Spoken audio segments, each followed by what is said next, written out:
అన్నా క్యాంటీన్లు కూడా మొత్తం మూసిపడేశారు. మళ్ళీ ఈరోజు మనం అధికారంలోకి వచ్చిన తర్వాత వెంటనే 207 అన్నా క్యాంటీన్లు ముఖ్యమంత్రి చంద్రబాబు నాయుడు గారు ఓపెన్ చేసి జరిగింది. సుమారు 2,10,000 మంది రోజుకి పొద్దున అల్పాహారం అయితేనేమి, మధ్యాహ్నం భోజనం అయితేనేమి ఈ అన్నా క్యాంటీన్లో భోంచేస్తున్నారు.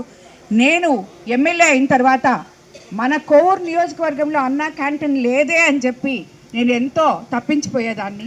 నేను ఎప్పుడు అడుగుతానే ఉన్నాను, మాకు ఒక అన్నా క్యాంటీన్ ఇవ్వండి, అన్నా క్యాంటీన్ ఇవ్వండి, బుచ్చిలో ఇవ్వండి, కోవూరులో ఇవ్వండి అని. ఎట్టుకేలకు ఈరోజు మనకి కోవూరులో మన ముఖ్యమంత్రి చంద్రబాబు నాయుడు గారి సహకారంతో, యువ నాయకుడు లోకేష్ బాబు గారి సహకారంతో ఈ కూటమి ప్రభుత్వంలో ఈరోజు మన పేద ప్రజల కోసం అన్నా క్యాంటీన్ ఓపెన్ చేసుకోవడం జరిగింది. అక్కడ 5 రూపాయలకి వాళ్ళు ప్లేట్ నిండా భోజనం పెట్టుకొని ఈ భోజనం ఎంతో బాగుంది అని 3 కూరలతో, మజ్జిగతో, స్వీట్తో, అన్నంతో వాళ్ళందరూ వేడివేడిగా పొద్దుననంగా, అంటే ఈ కోవూరు కాన్స్టిట్యున్సీకి చుట్టుపక్కల ఎన్నో ఊర్లు ఉన్నాయి, అన్ని మండలాలు ఉన్నాయి. కానీ పొద్దుననంగా వాళ్ళు ఈ టౌన్కి పనికొస్తారు, వీటన్నిటి కోసం వస్తారు, లేదు పనుల కోసం వస్తారు. అలాంటి వాళ్ళు మళ్ళీ మధ్యాహ్నం లోపల ఇంటికన్నా వెళ్ళాలి, లేకపోతే 150 అప్పుడే చెప్పారు అక్కడ మహిళలు, అమ్మ 150 రూపాయలు పెట్టినా కూడా ఇలాంటి భోజనం మాకు దొరకదమ్మా, మన ముఖ్యమంత్రి చంద్రబాబు నాయుడు గారి దయ వల్ల మేము 5 రూపాయలకి ఈ భోజనం ఇంకా తినగలము అంటే నిజంగా మాకు చాలా సంతోషంగా ఉందమ్మా అని చెప్పారు. ఇలాంటివి ఎన్నో చేస్తున్నాం మనం. ఒకటేంటి, ఫ్రీ బస్ అయితే ఇప్పుడు ఈరోజు ఈ మహిళకి పని చేసుకోవడానికి గ్రామాల నుంచి వచ్చే మహిళకి ఫ్రీగా బస్సులో కోవూరుకు వస్తుంది.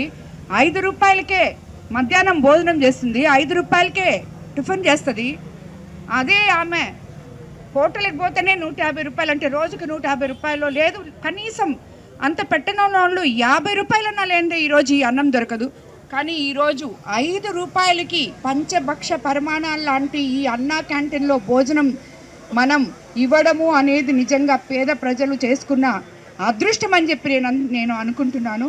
కాబట్టి ఇలాంటి అన్నా క్యాంటీన్లు ఇంకా రావాలని, ఇలాంటి మంచి పనులు చేస్తున్న మన ప్రభుత్వాన్ని ఎవరు ఎన్ని వార్నింగ్లు ఇచ్చినా, ఎవరు ఎన్ని మాట్లాడినా ప్రజలు మన పక్షం అని చెప్పి మరోసారి నిరూపించుకున్నారు.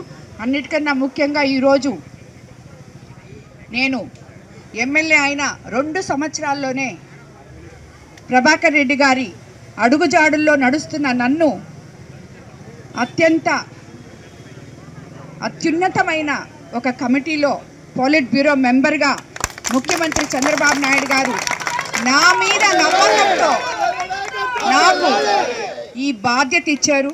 ఇది వరకు ఎమ్మెల్యేగా, టీటీడీ బోర్డు మెంబర్గా, ఎంపీ గారి వైఫ్గా నేను నా బాధ్యతలు నిర్వహిస్తున్నాను. ఈరోజు పార్టీ కోసం, పార్టీ కార్యకర్తల కోసం, జిల్లా నాయకుల కోసం, జిల్లా ప్రజల కోసం, రాష్ట్ర ప్రజల కోసం అన్ని రకాలుగా ముఖ్యమంత్రి చంద్రబాబు నాయుడు గారు తప్పకుండా కార్యకర్తలకి అండగా ఉంటానని, ఆయన నమ్మకాన్ని వమ్ము చేయనని చెప్పి మీకు అందరికీ ఈ సందర్భంగా నేను మాటిస్తూ, నాకు ఇంత మంచి అవకాశం ఇచ్చిన ముఖ్యమంత్రి చంద్రబాబు నాయుడు గారికి నిజంగా శిరస్సు వంచి నమస్కరిస్తున్నాను.